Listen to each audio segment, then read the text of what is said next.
Well, greetings to everyone out there in YouTube land. Welcome back to the Paper Prison on another sunny visiting day. I hope you're having a good day. I know I am.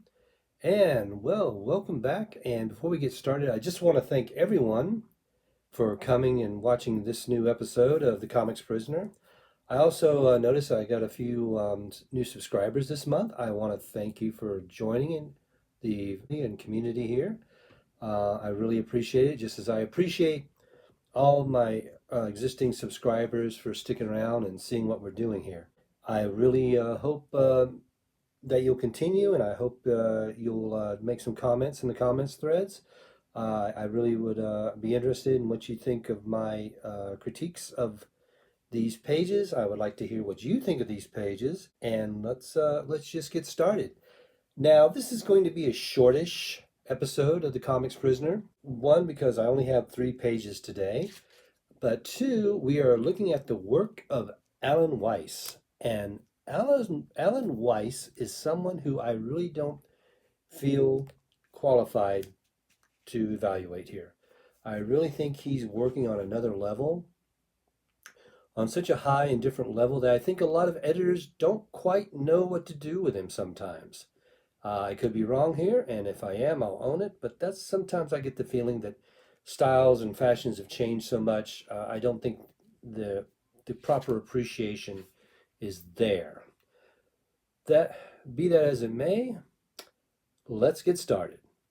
So we're going to look at some pages from 30 years ago, from an issue of War Dancer, from Defiant Comics, which is where I was doing some work at and came across these Xeroxes. It's been so long, I honestly cannot remember exactly how I came into possession of these pages. I am pretty certain I did not ink any backgrounds here. We'll revisit that point in a minute. Alan Weis' work speaks for itself. His reputation speaks for itself.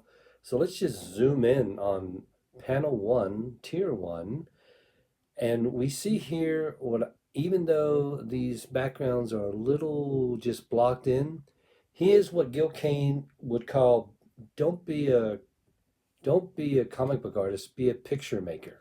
So we have a scene here. We have our main character in the foreground. In the background, we see our ceiling. We see pictures on the wall. We see an armoire or cabinet, a hutch, right?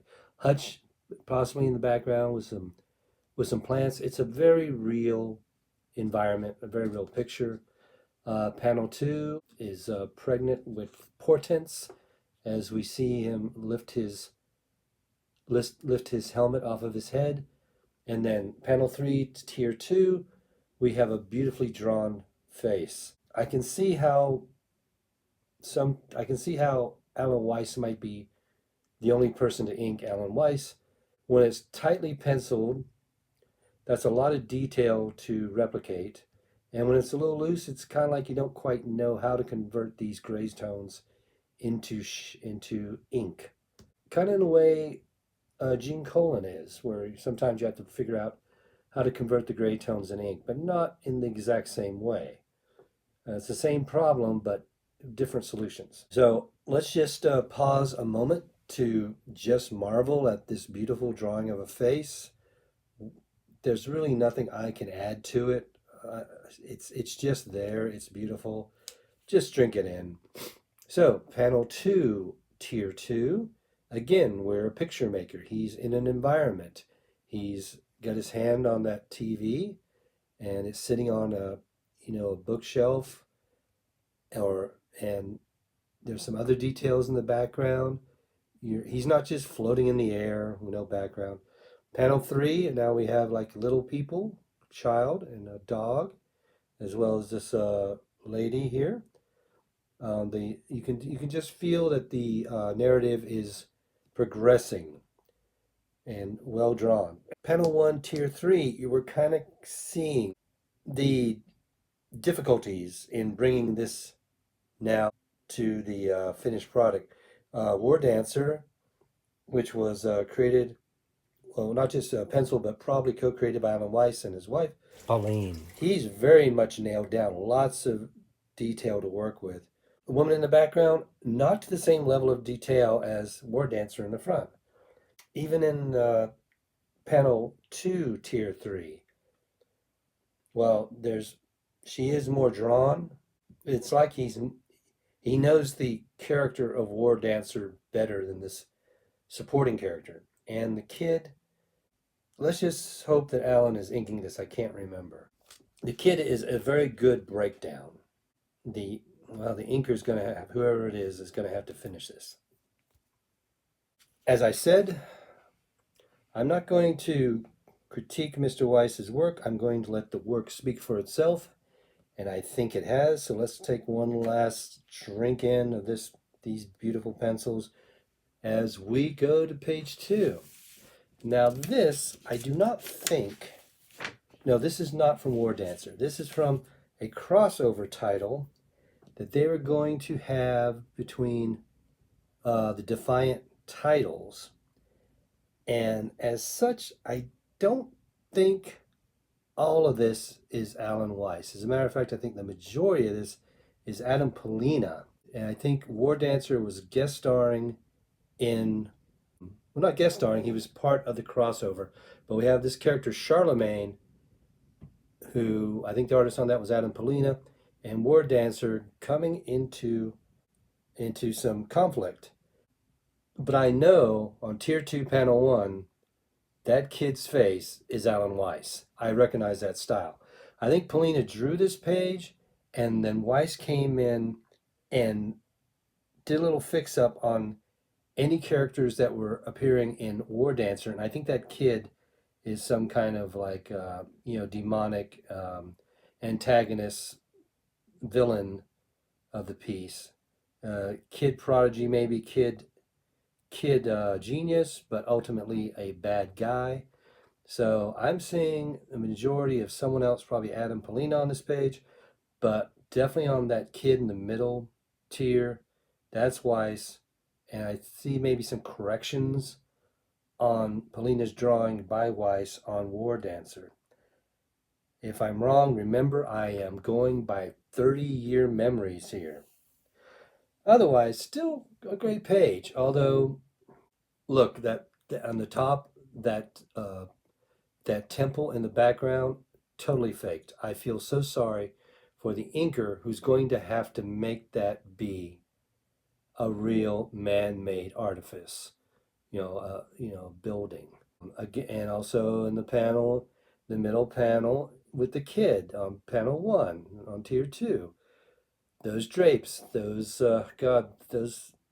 that window panes in the background, so totally faked. No inker can ink that. They are going to have to redraw that, or finish the drawing rather, and turn that into something that's printable.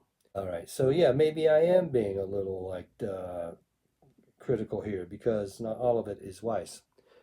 But I'm sure it looked great. I'm sure it all got finished. I just can't remember, it's been so long. Okay, let's go to page 3. Now,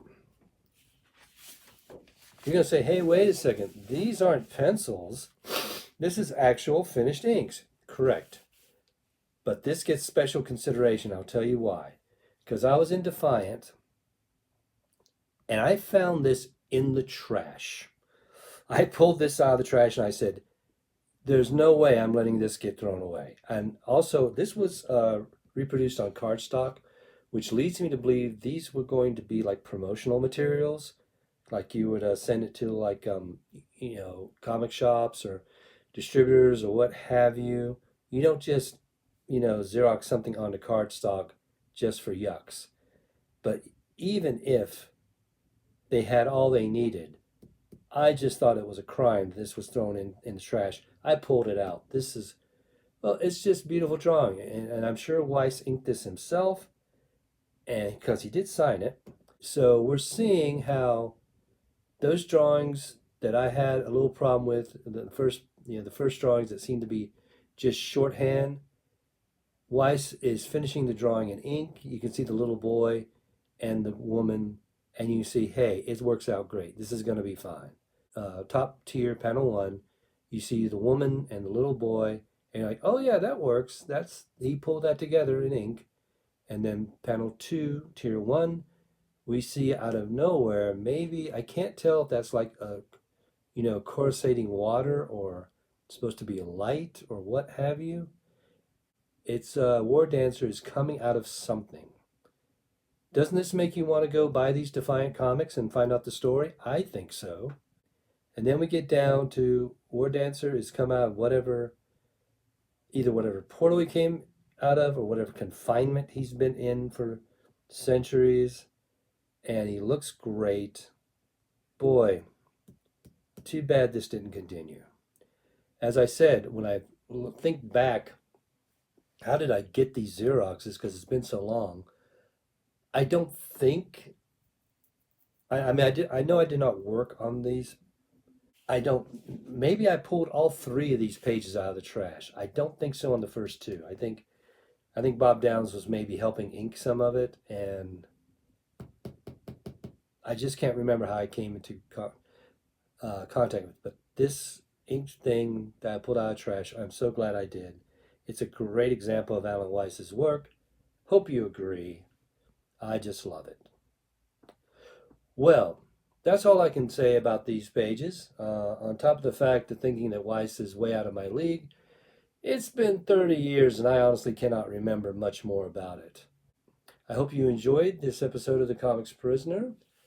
I hope you'll, as they say, like, share, and subscribe.